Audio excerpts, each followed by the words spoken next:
Hello, everyone, and welcome back to the Astral Tourist Podcast, where we talk all things out of body, interdimensional, and occasionally just plain weird. Okay, so more than occasionally. So today's episode is a bit different. You know I love sharing the big cosmic adventures, like about Mars and Saturn, galactic temples, all that good stuff. But not every astral projection is fireworks and full color cinematic glory.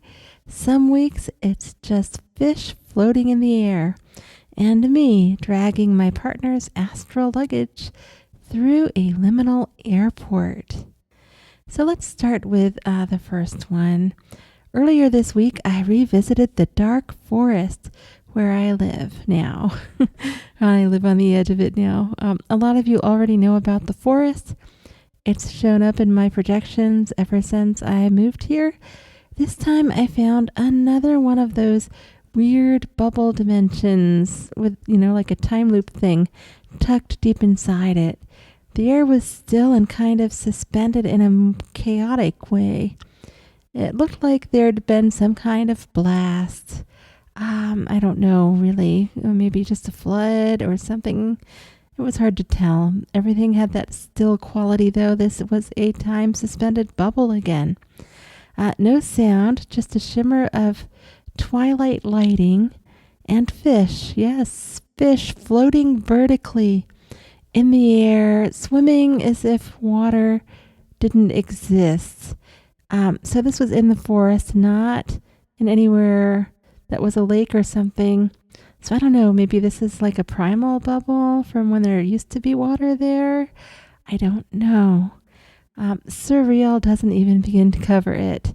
I have seen fish swimming in the air in the astral in different locations that felt more alive and active, but this again is some kind of a time dimension bubble thing. So there was also this glint of something, maybe a gem or a red holiday ribbon. It sparkled kind of like cellophane, deep ruby in color, half hidden in the twilight.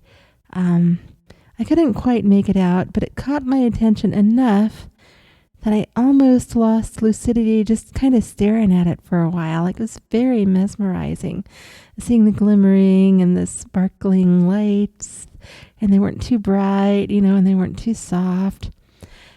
So that was one of my stops.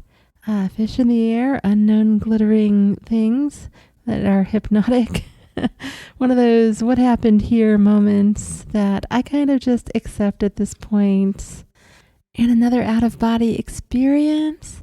It was more of a fuller journey. I was with my significant other who also projects, even though he does not believe in it and never remembers it or most of his dreams. So anyway, that's a whole other subject for another time. But I was with him in the astral. We were traveling somewhere together. A typical astral trip, trying to reach a new place. He was actually trying to show me somewhere.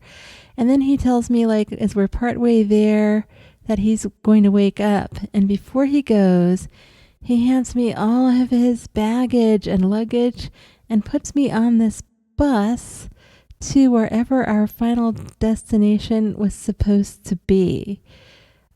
So my arms full, bags stacked up in the seats around me. He helped me get it all in there.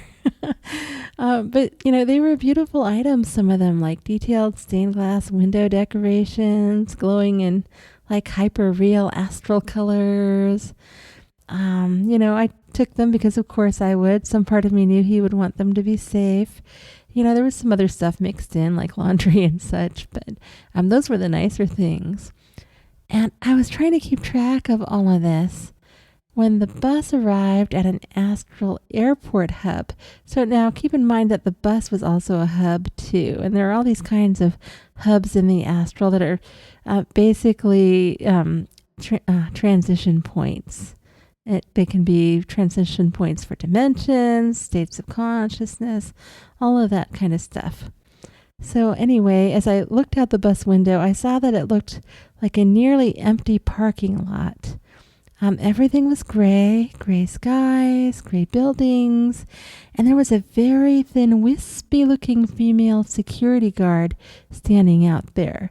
And so as soon as I got off the bus, without all of those bags that I couldn't carry really, I asked her, keeping in mind I was only semi-lucid at that point, so I asked her if she could help carry the bags, and that I wasn't going to make my flight without getting some kind of help for the bags. So she agreed and said that they would arrive at my destination. And I was so relieved to have the weight of all those bags off me. And she somehow just teleported them all, as if by magic. And so I have to say at this point, I'm not sure, maybe I was lucid dreaming a little bit too, while being in the astral, because this still had many astral qualities and out-of-body qualities going on here. I knew I was astral projecting, but at that point my mind was, semi-lucid. And so she pointed me toward the building I had to go towards, except the path was a bunch of wooden planks. So there are all these wooden planks leading up to it, and including a ramp leading up to the airport doors. So the airport looked like this concrete rectangular warehouse, a style building at first. But then the second my foot touched one of the planks, I bounced up into the air. So there's really light gravity. So it was kind of like a trampoline, but very directional, like it was guiding me on the path as it projected me along it. And the path started lifting me upward, and I realized that the bounce was different, and that the building, because I could see better from higher up there, I could see that the building wasn't rectangular like I originally thought. Either that or it had morphed or something. So I think I was just getting a different perspective and maybe getting more lucid in the astral and more grounded in the astral. And now it was actually looking like this massive circular tower, kind of like a giant lighthouse crossed with a warehouse. Okay, so now I'm like being more grounded in the astral. I know I'm somewhere else with, different gravity. The boards twisted around in this spiraling maze-like pattern. But there wasn't actually a maze to go through. I mean, like I said, they were guiding me along. But as I tried to look around, I kept seeing these very matrix-style patterns with intersecting dimensions. And again, these wooden boards that are planks.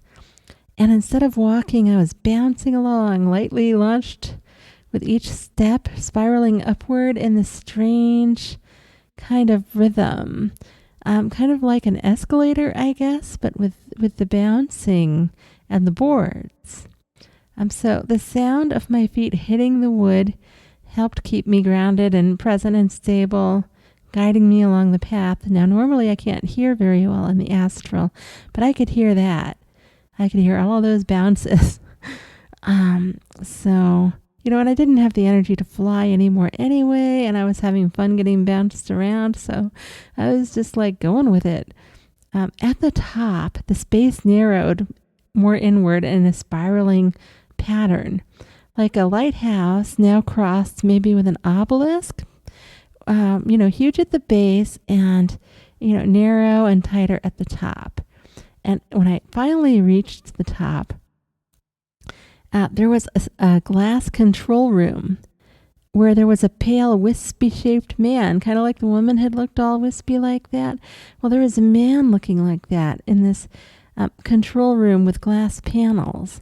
He had short brown hair and air traffic controller vibes from way up there at the top of this tower, or, whatever this was. So I was still a little dreamy, but aware enough to ask, what the protocol was in this particular space or dimension. I sent that telepathy to him, like, so what do I do now? What's the protocol? I don't want to offend anybody. I know it's light gravity. You can send a lot telepathically in a very short amount of time. So I sent him like this whole thought bubble full of all of that. And I, also with polite intentions and emotions. I didn't want to mess anything up depending on where I might be. So he said that I should look out a particular window to help myself remember the place. And I'm so happy that he did. So outside looking down, I could see that it was a futuristic looking city. My first thought was, this looks like a little bit like LA, but I immediately knew that it wasn't LA. And before I could correct my thought, he had already instantaneously telepathed back to me, not LA, with a little sass, like, you're not in Kansas anymore. It was almost like a play on The Wizard of Oz or something, He was really trying to crack a joke there. So, some beings can be sassy like that, and it made me laugh. And then he let me know I was on another planet entirely, which again, I had already pretty much known. But I hadn't had the chance to express it because his lightning telepathy there got in there before I could even get that far. And that also explains the gravity difference, of course, but that can happen in different dimensions too, not just on other planets. And he indicated that I should look down all the way to the street level closer, like with the 360 vision and stuff. And what I saw was kind of weird. Water had flooded the streets, but there was no storm. It had just risen 4 to 6 feet deep in places. And these buildings were incredibly tall and narrow, which again, I've seen on some lighter gravity planets. They can build taller there. I'm not sure why or how, and I don't know if it's all lighter gravity planets. Probably not. Or just like some of these super futuristic ones. Man, they can build high up into the clouds and stuff. So I did not see any people. There were cars that were, again, a very narrow, pointy-tipped cars, pointy in the fronts. And then narrow, capsules. And then a small rounded back, and then I don't know what beneath. I couldn't tell about the tires, or if there were, if they were hover cars or something. I don't know. But anyway, some of those were getting flooded too. And, there was just this calm, uninhabited, slightly to moderately flooded city. And I had the feeling he was showing me a piece of their history, perhaps, or at least something important to them. And it was a moment that mattered. He really wanted me to see that. And before I could ask him more about all of this, I woke up. So yeah, not Saturn this sharing this time around, not the Akashic Records, not a divine light path on a crystalline planet or inside the Earth's core, just some odd, slightly sideways astral experiences that remind us all how weirdly beautiful even the non-glamorous trips can be. Also, a fun tiny synchronicity. This happened earlier this week, but this morning, my kitchen floor actually flooded for real. It wasn't super bad. It wasn't 4 feet deep or anything. I caught it early. It was the dishwasher acting up.